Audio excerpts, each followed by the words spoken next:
Yate, mabuhay, aloha. Good afternoon, worldwide Medicine Tribe. Medicine Tribe Television presenting Real Medicine Segment, episode 19. What have we done? We have continued this experience of checking in with some fantastic, wise, amazing artists and advocates during this quarantine experience. And today's guest is yet another legend, and I'm so honored to get to speak with him today. I'm a big fan of his works, and not just musically, but also his advocacy as an activist in the world of social justice.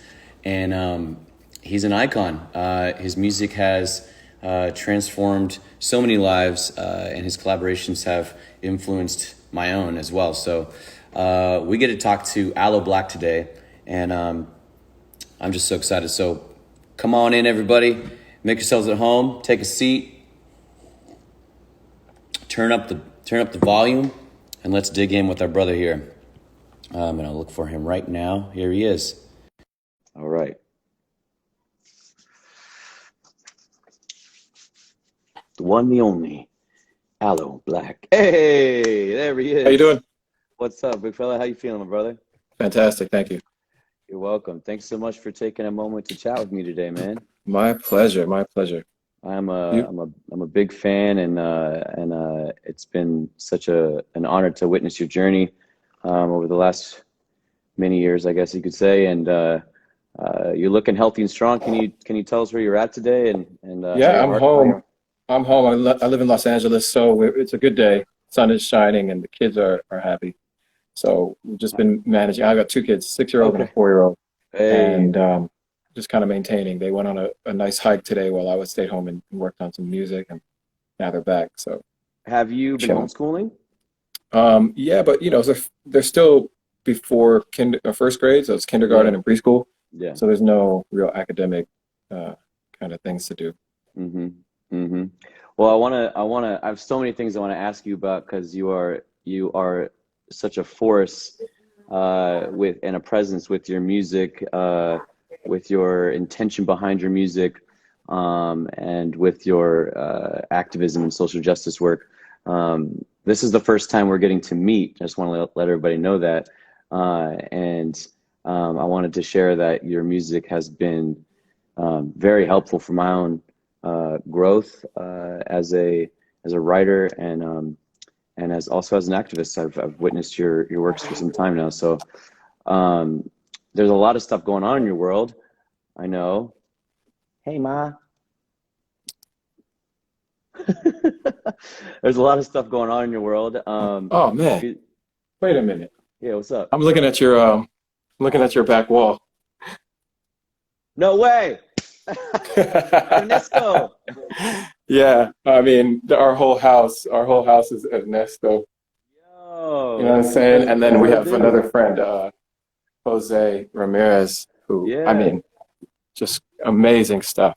Yeah. I had to switch locations so I wouldn't get disturbed by my wife doing her live session. Yeah, she's also an artist. Yeah, I know. I saw that she's also an artist and an advocate, and you guys been teaming up. Also, I mean, so many things I want to say, but like, congratulations on your new song. I Do. The music video is phenomenal, and what a beautiful, reverent, experience. Can you tell us a little bit about that? Because that was your wife in the video, right? Yeah, that was my wife in the video, Maya Jupiter. I've known her for, let's say, 14 years now. I met her in 2006, and we got married 10 years ago. So I wanted to commemorate that moment with a song and with a video by reaffirming our vows on our 10th anniversary. And this was a special moment where I took the kids out of school. We surprised her. I had them help me ask her to marry me again. I invited her mom in from Australia, and I invited her best friend, who was a wedding dressmaker and yeah, you surprised her with a new dress or something like that. Yeah, surprised her with the dress and all that. So I mean, all that footage is online for people to be able to see. But yeah, that's what the song is. It's basically a dedication to our marriage and to our love. It's so beautiful, man. I just watched the video today, and I was like, wow, that is a proper dedication for Yeah. reals. And it's the first time I think I've really focused on being personal in that way, like Hmm. sharing real personal information. Because usually I'm just doing songs like I Need a Dollar or The Man or Wake Me Up, which are Hmm. inspiration and motivation. That's what I call it. Yeah. AIM. Oh, Um, oh, I like I have that. my own acronym. It's my own genre. So that's what I usually do. But this time I wanted to offer something that was more personal Yeah. and intimate. Mm. Well, you accomplished that entirely, and congratulations on your anniversary and Thank you. renewing those vows. Is a beautiful thing. Can you tell me a bit about the music that influenced you? Because I was reading about how you began with hip hop as a rapper, and then that you had that folk music really influenced a lot of your writing and sort of changed things for you. Can you tell us a little bit about that? Yeah, I think it's even safe to say that hip hop is a folk music. It just doesn't Absolutely. Thank sound you for saying that. like guitars and voice, right? But I was inspired by. I started with hip hop when I was really young. At age 9, I started writing lyrics. When I was 4, I was breakdancing with the kids on the block. Um, Oh, and I started recording when I was 15 with Exile, a DJ and producer. We mm, started a group called Eminon, and for years we'd made music, but we would be sampling from other records, and those records informed me mm-hmm, on soul music, jazz, classic rock, mm-hmm, singer-songwriters. And then I started wanting to make the music that I was sampling, mm, and that inspired me to sing and write different kinds of poems than hip mm, hop and rap poems, and to use my voice in a different way, mm-hmm, with more melody. So it took several years to like get confident and stronger, but eventually I ended up releasing a song that, or actually recording a song with a hip hop producer, a friend of mine. His name is Ono. He's mm, Madlib's younger brother, who's an mm, amazing. Both of them are both amazing producers. One of the tracks that I recorded was a cover of Sam Cooke's "Change Is Gonna Come," mm. and I did that over a hip hop beat. And his label ended up signing me as a vocalist. So here I Mm. am, a hip hop artist, How old are trying to you do at my. that point? At that point, I was in my early 20s. Okay. I'd released my first recording when I was in high school, so I was probably 16 when I first released, and then by the time I graduated from high school, I had my first vinyl, and then by the time I graduated from Dang. college, was like when I graduated from college, when I went on tour around Europe with Ono and came home and recorded a whole album. We never released it, but that one song got me signed um, to my first deal. And I was about 22 or so when the label heard it. Um, but I didn't end up getting signed until I was about 25. And Um, where was all this happening for you? Where were you growing up at? this is all LA, all Southern California. So Okay. I grew up in Orange County, which is an hour south, in a place called Laguna Hills, an hour south of LA. Okay. And then moved up to LA for school at USC. When I graduated, kind of stayed in the LA area, and I've pretty much been here my whole life. So at the point where you were like writing and working with those producers, I mean, did you have the mindset at that time that you wanted to be an artist, that you wanted to sing or, do your poetry to the world? Was like, what was your worldview at that time? So in high school, my worldview was basically my crew, just the homies that I was making music with, Sure. and we wanted to be dope for each other, but then we Mm-hmm. wanted to be dope for the region, like the Orange County region. Then we wanted to be dope enough for the LA heads to recognize us. Then we wanted to be dope enough for the San Francisco heads to recognize us. Then we wanted to be dope for the New York heads to recognize us. And then eventually the internet came and our music was around the world. And like I said, by the time I graduated college, I was able to go to Europe and tour. So I that mean, that was one must of have those been things. crazy, right? Like that must have changed everything for you. And this is before social media. So this is Right. all off of dubbing tapes, Yep. dubbing CDs, DJs buying vinyl, playing vinyl on their radio shows or at the clubs, and hand to hand sales. Yeah. Whenever you get off stage, Yep. just like here, here's my CD, give me some money, swap. Yep. I got some more in my backpack. Um, so that it was that was sort of the development of it all. Yeah.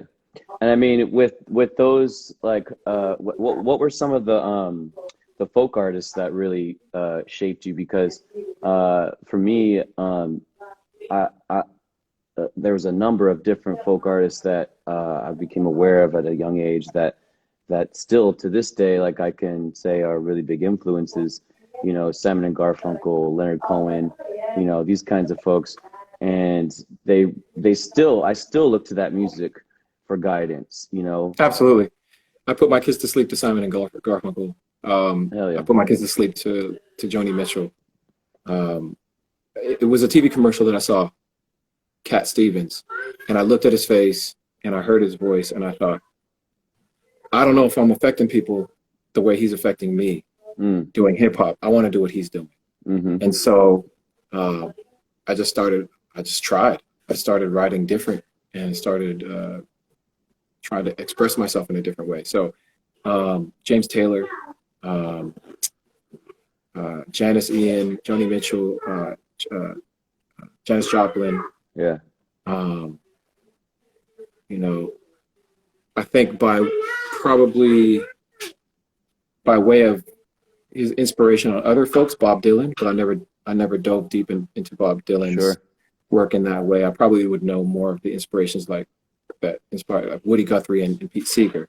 yeah, And then, you know, Black folk artists, but because America's so race obsessed, it's always like categorized as soul music or R&B or whatever. But yeah, you know, Nina Simone is a folk artist, you know, absolutely. and the music that she was making and the stories that she was telling and the way that she was telling them, for sure, I think.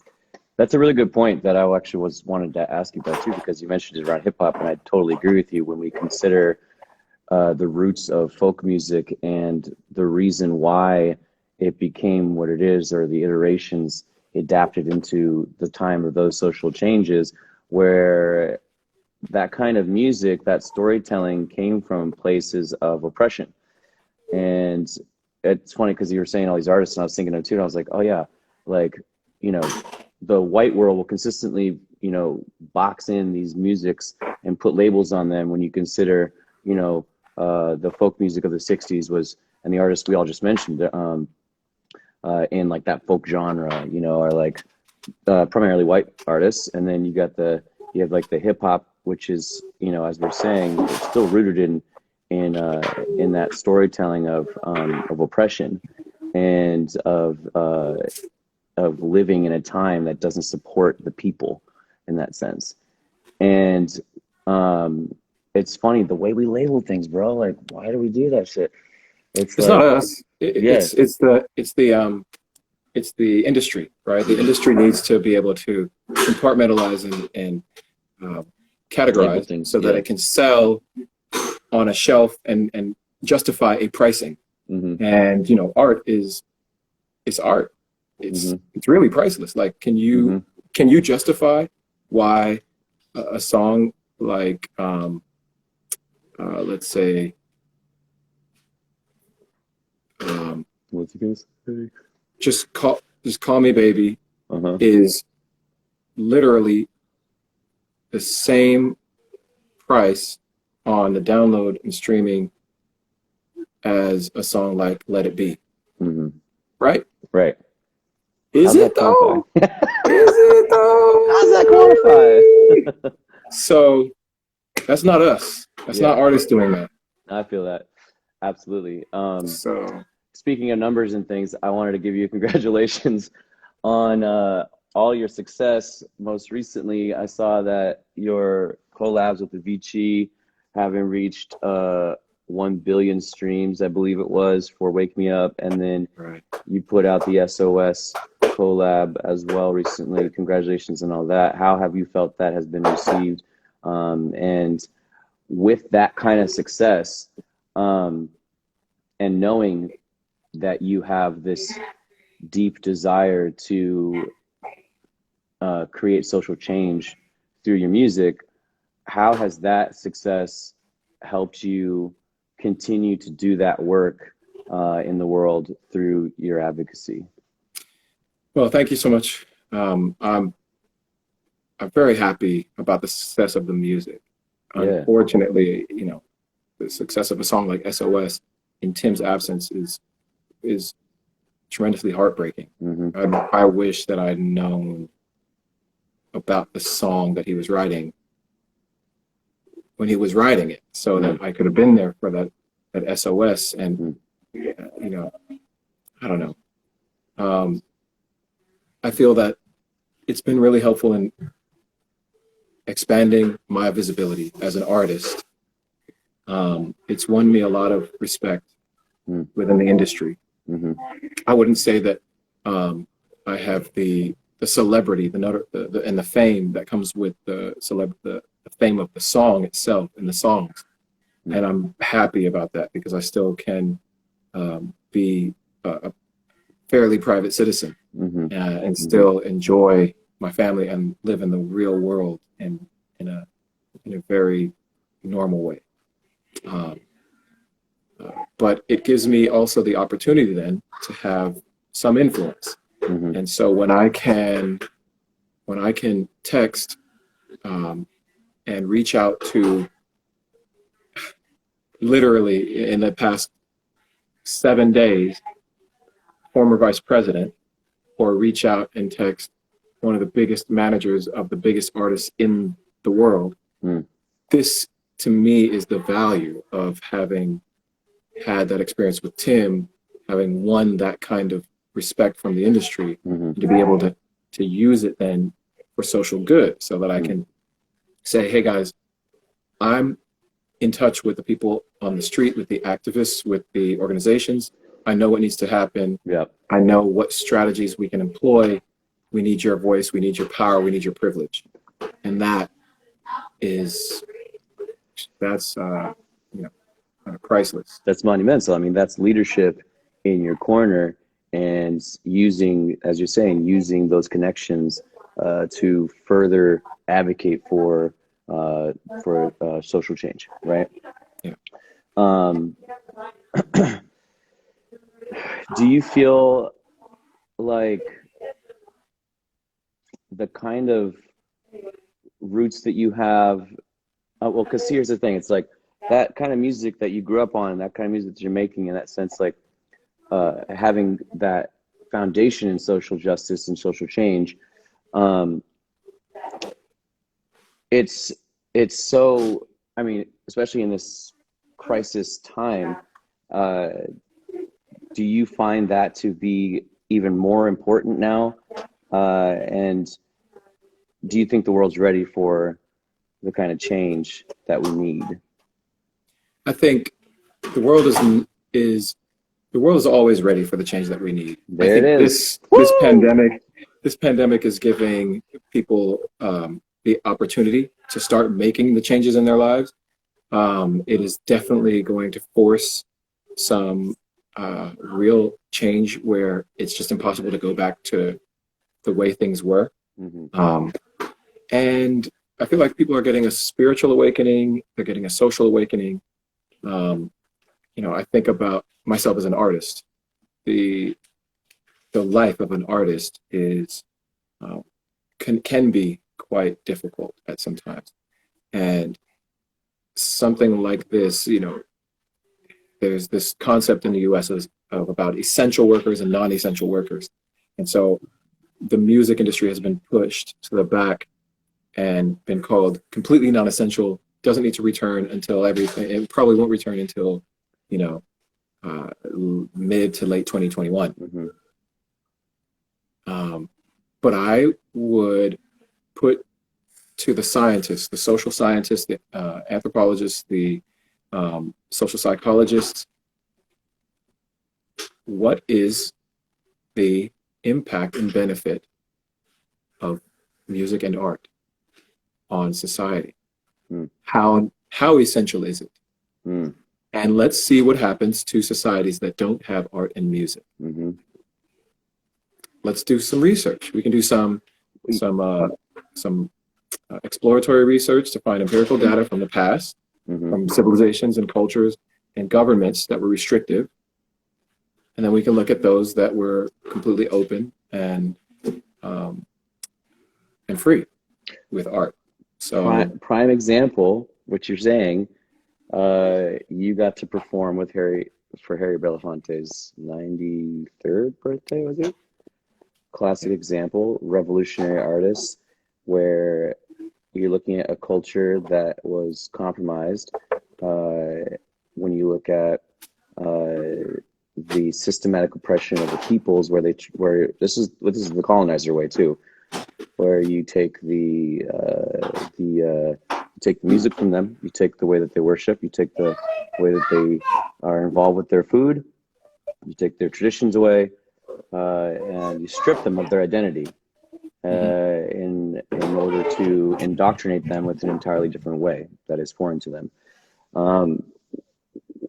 What was it like performing for the great Harry? I mean, he's a huge hero of mine as well. That's such an incredible thing to do. I'm so happy to do that. He's the idol. He's my idol, and he's also the example of how to engage what I do as an artist, as an artivist, as an activist who's an artist. Yes. To create transformation, right? Positive social transformation. And when I think about the kind of things that he did, he was working with Dr. King in a way where when Dr. King needed help, like let's say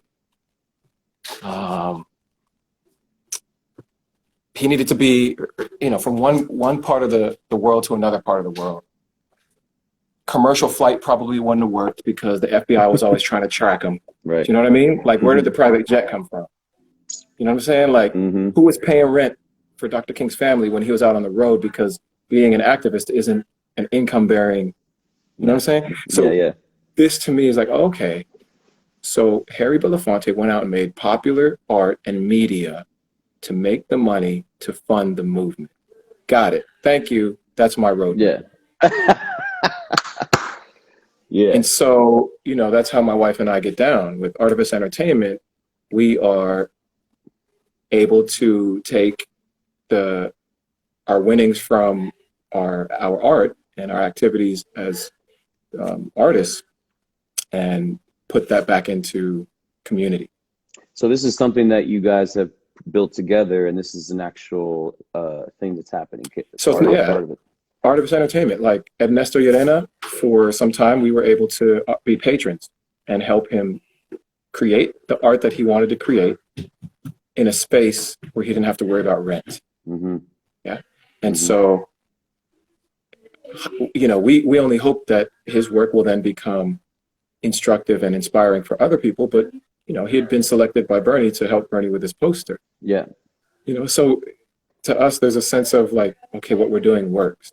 Yeah. And then, being able to work with an organization like Community Coalition in South LA, where during this pandemic, they're able to deliver food supplies and essential supplies to senior citizens in neighborhoods where they would be at risk to leave. So, I think we're doing what we need to do. I think there's more that needs to happen. Yeah. The recent killing of George Floyd, it has awakened a lot of folks who were ignoring, right? I see a lot of messages online saying, how could this happen? What can I do? And those questions, not to be harsh, but it's like, come on, you asking how could this happen and what can you do? Really? Don't do that, because what you're trying to do is you're trying to establish a point in time, in real space and time, that you showed the world that you cared, and then you're going to just move on. Right. I cared on January 25th, 2019, and I did my part. I cared at that moment. Right. No, it doesn't work that way. Right. It doesn't work that way. Caring and participating actively is a lifestyle. Would you agree? Yes, it's a lifestyle, but then there are the folks who are strategic organizers who are like, look, we know it's going to be hard for it to be your lifestyle, but you have a privilege that you don't even know. We need to borrow your privilege for like 5 minutes. Can I borrow your privilege for 5 minutes? Okay, here's what you need to do. Call your local civil rights organization. Yeah. Black Lives Matter, NAACP, whatever it is, ask them specifically what you can do today and within the month to be effective in transforming the race relations in the United States and your community, but then largely in the United States. If you haven't done that, and if you're not going to do that, and if you're afraid to do that, then you are perpetuating the problem. You may not be racist, but you are giving space to racism. So there's no easy way to say it anymore. Of course. Because, there was a text transfer that, like, my wife was speaking to a friend of hers, and she was livid. She was upset because she was communicating on social media where someone had mentioned, it's really unfortunate that your son's friends are of color and they have to worry about this, but you don't have to worry about it, luckily. And her friend was livid because of the word luckily. And so I unpacked it and I said, I'm upset too. It's not luck. What you mean by luckily is, luckily you have white privilege. You have white privilege because of colonization because of slavery because of death of blacks. It's circular. It's not luck. It's called Black people die. That's what it's called. So let's not euphemize it. That's what it is. And in order to change it, you have to stop using euphemisms, and you have to stop ignoring your privilege, and you have to start using your privilege. I mean, this is all great advice, because my question next was going to be, what would your advice be for people who want to be a good ally? Because this is clearly one of those inflection points. So first step, to be a good ally, please contact NAACP and contact your Black Lives Matter unit or whatever is in your neighborhood that's a civil rights organization, because they will have there's decades and decades of transformative activism and strategy that can employ every single type of person. Like if you happen to be a banker, or if you happen to work in sanitation, or if you happen to work in the grocery store, there are specific examples from the past of movement, from the movements, that will know how to employ who you are and what you do. So get involved. We only need you 5 minutes. 5 minutes. 5 minutes of your privilege. Thank you. I feel like that's the new slogan for reals.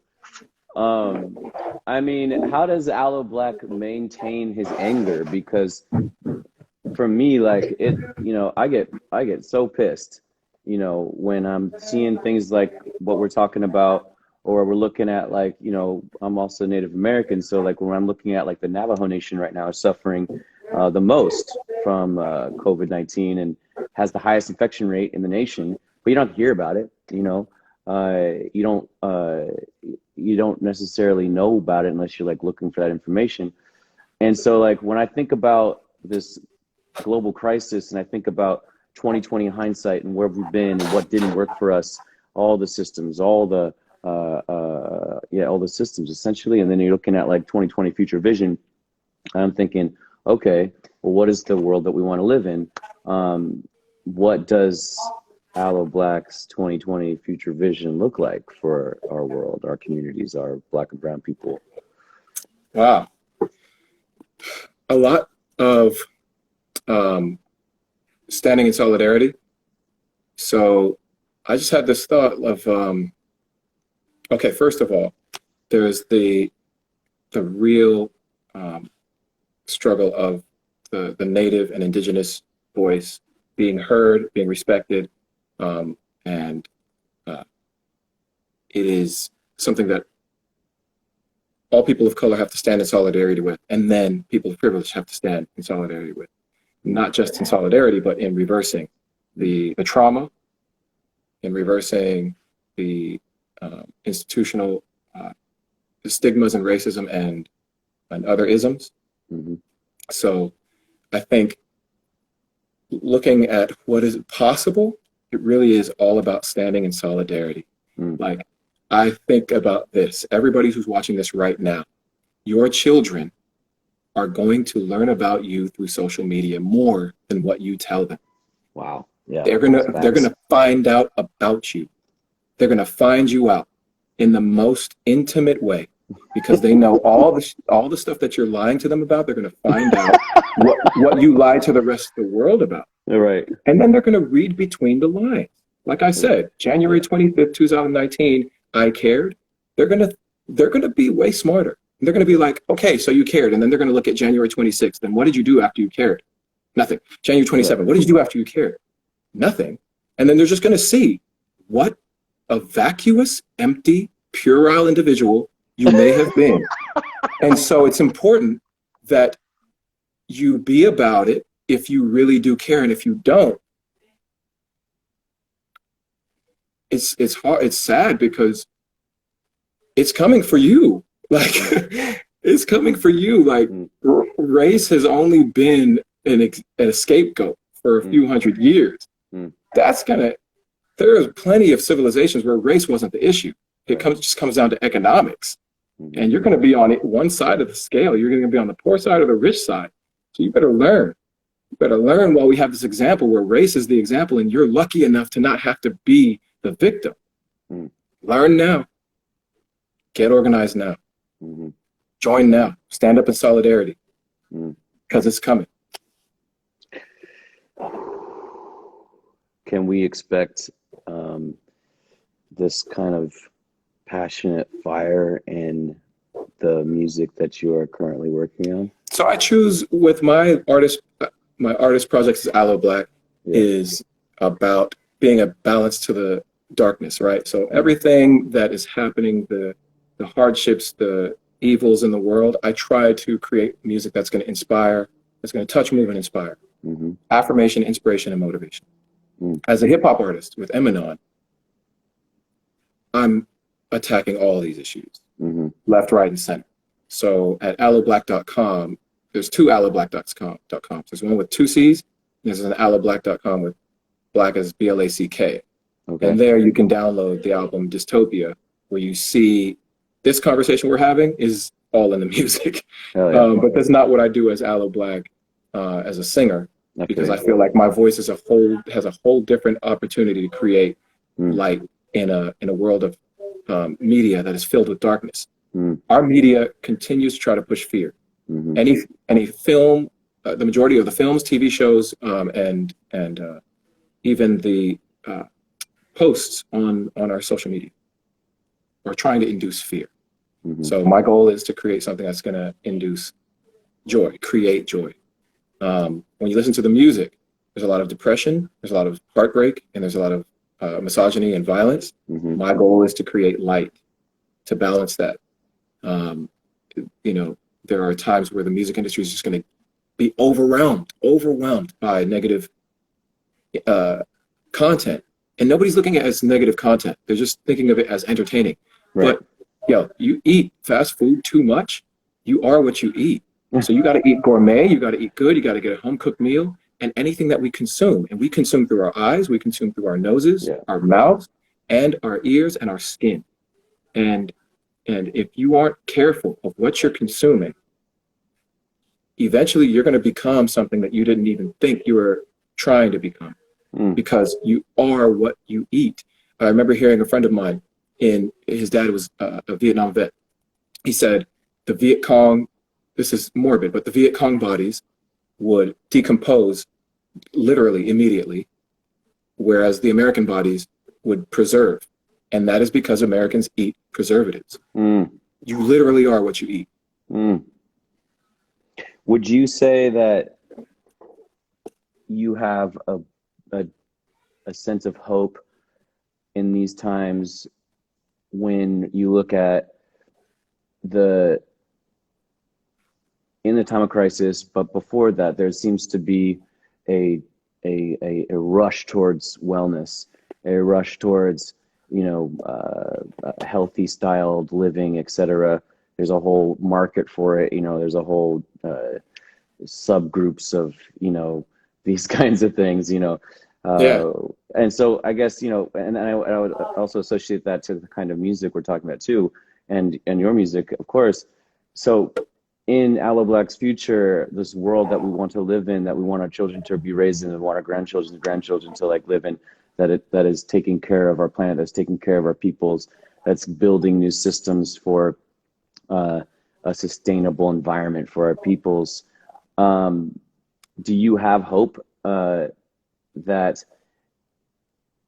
there is a majority of people moving towards that kind of wellness living through all aspects of their intake and consumption? No, I would not say that it was a majority of people. Well, do you have a hope that there will be, I guess? Yes, I have a hope that there will be a majority of people. I hope that it's not, that they are wary of the commercial sale of their health. Yeah. I think it's great that there's a trend, but trends come and go. Yeah. I think that if you're doing it from the trend aspect and from the commercialized aspect, and you're not centered with an actual community around it, then it's not holistic. Because if you're, they say you heal yourself first to heal the world, but it doesn't have to be compartmentalized. And, there are, I think, I really do hope that the majority of the world moves this way, because it will help to fix a lot of things. But the issues are very, very, very, very, very, very, very, very deep, and there's so much that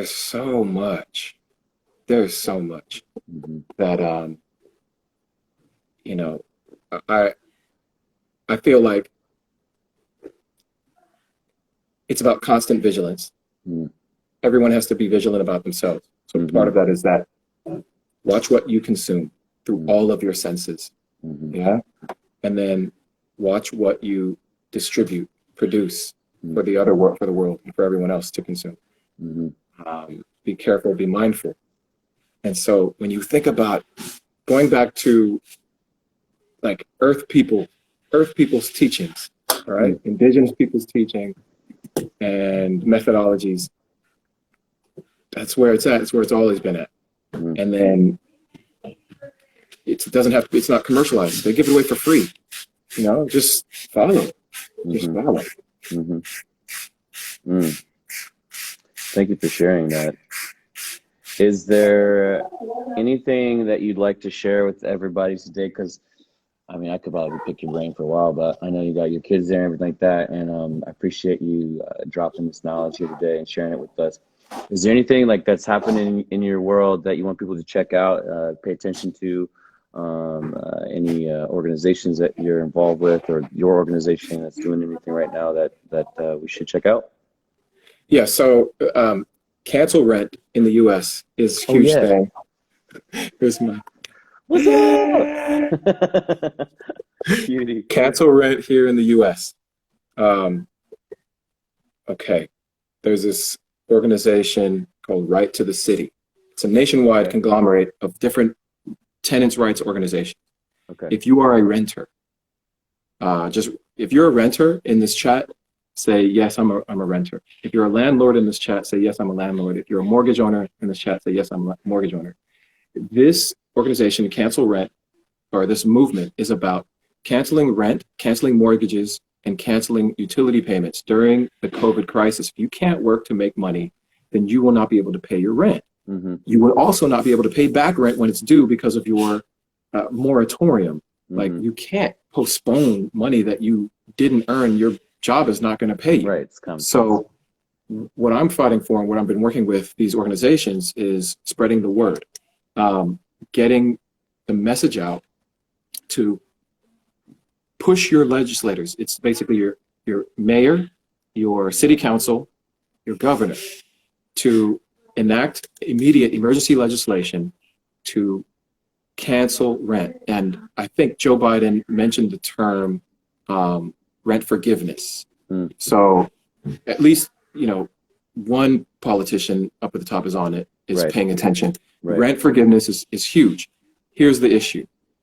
Your mayor, your governor, and your city council are all being paid by the developers and the corporations who don't want to forgive rent, right? Mm-hmm. So my thought is, okay, we're going to have to put pressure on them because the people will make that decision. Mm-hmm. The reason why they don't want to change is because their next campaign is going to be funded by, these developers. Yeah.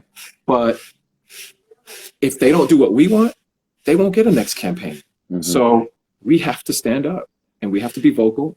We have to put pressure. And it's all about finding ways to put that pressure. And this is where privilege matters, right? Mm-hmm. So, the black and brown bodies that are on the street yelling just look like, there they go again.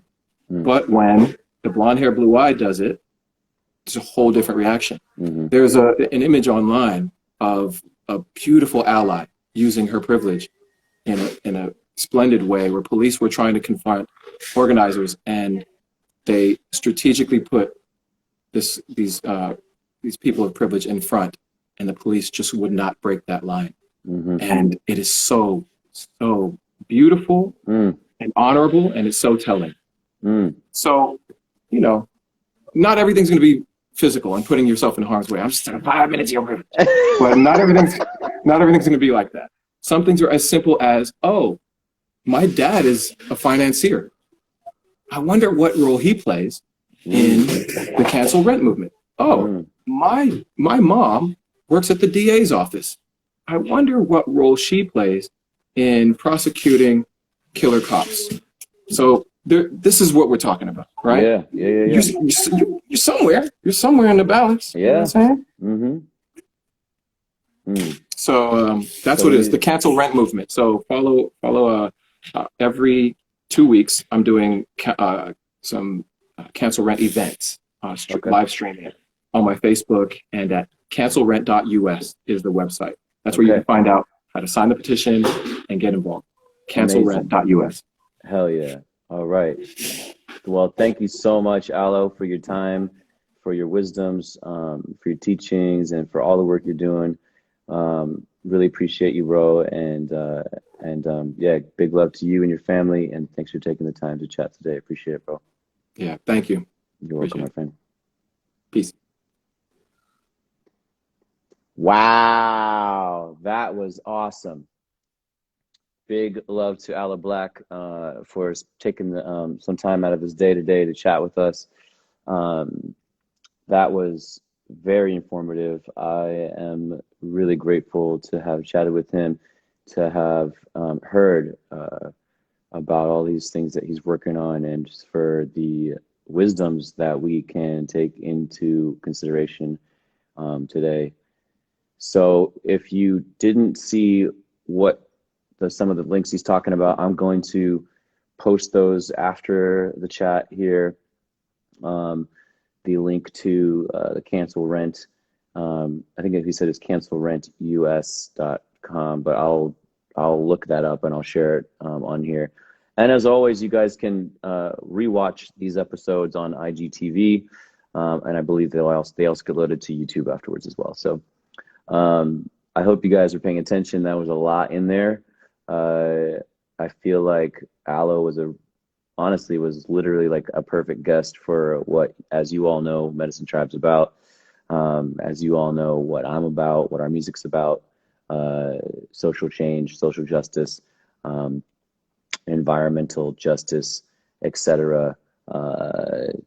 Speaking to bringing that light into the music and into the world through those works. And I really feel like it's a very similar alignment. So it was an honor to speak with him today. And I hope you guys take the time to check out some of the advocacy things he was speaking of, and getting involved in your communities. I think we are far past the time where someone's going to ask, well, what can I do? Because at this stage in our evolution and at this inflection point and within this moment of crisis, continued crisis for many peoples, but further crisis, it's imperative for you to do your own homework. It's imperative for you to uh, go beyond, just as we were speaking earlier, go beyond that one moment where you decided you wanted to be involved, where you decided you wanted to help, where you thought, I want to get my selfie in there. I want to get like my moment. This is a way of life that is being in solidarity with movements for change. It is a hard-earned practice to understand the different cultures, the historical aspect of the oppressive system that does exist, the importance of being an ally to the communities that we spoke of, to Black and Brown communities, and it is imperative that you do your part to incite change and to take that privilege that you may have if you are in that bracket, and and direct it towards towards change, basically. So I know that there's a lot of tension out there right now, and I can feel it. And you know, I wrote "Dear Brother" right after Ferguson, and during one of those heights, and I was there for you guys probably remember this. This happened everywhere. I was there in Portland for wow, I'm totally spacing on oh, what am I trying to say? What the fuck was it called? Don't quote me on this. Okay, anyway, I was there. You were there. It was amazing. But you know, in the last 30 years, our world, our country, has gone through so much change, and we've had multiple opportunities to confront the crises at hand. But and I would say that we have slowly but surely started turning corners in these fields.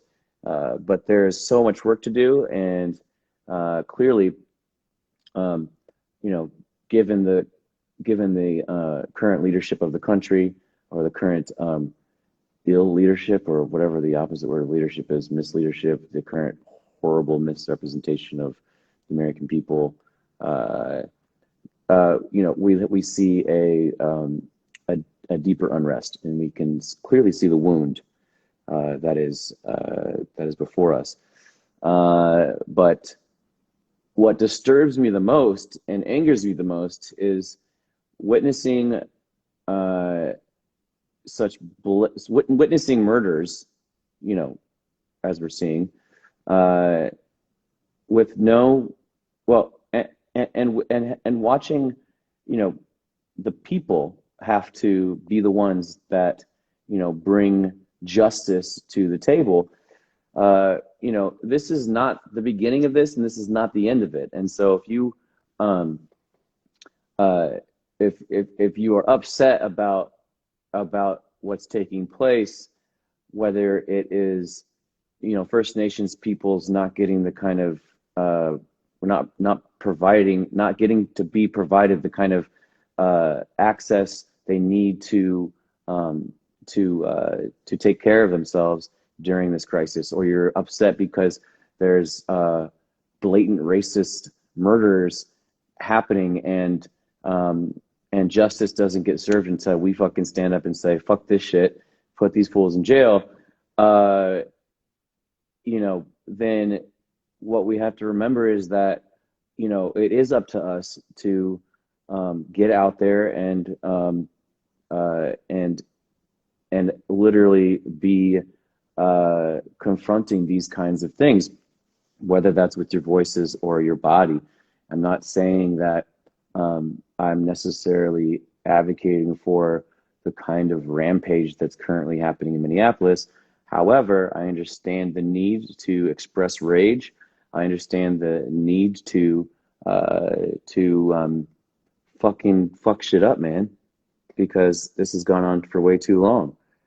And uh, and when we don't put pressure uh, on our leaders, and we don't put pressure on people who, you know, quote unquote, make the calls, then nothing fucking happens, because we sit compliant and don't participate in the fucking revolution. So, what I'm trying to say is, um, there, we are witnessing another breaking point, you know, and it is, uh, it's no surprise to many of us, that um, that we're pissed off.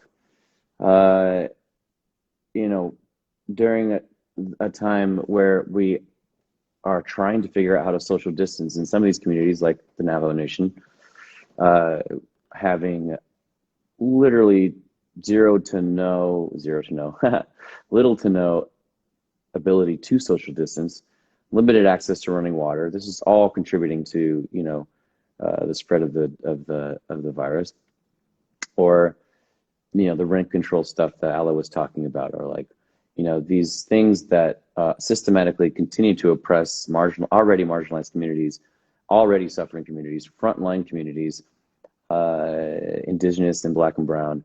Um, you provoke us to the point where we're going to fight back, and um, it just goes without saying that, you know, even people who don't believe in reactive behaviors, eventually, you know, you push them so far that they're going to react.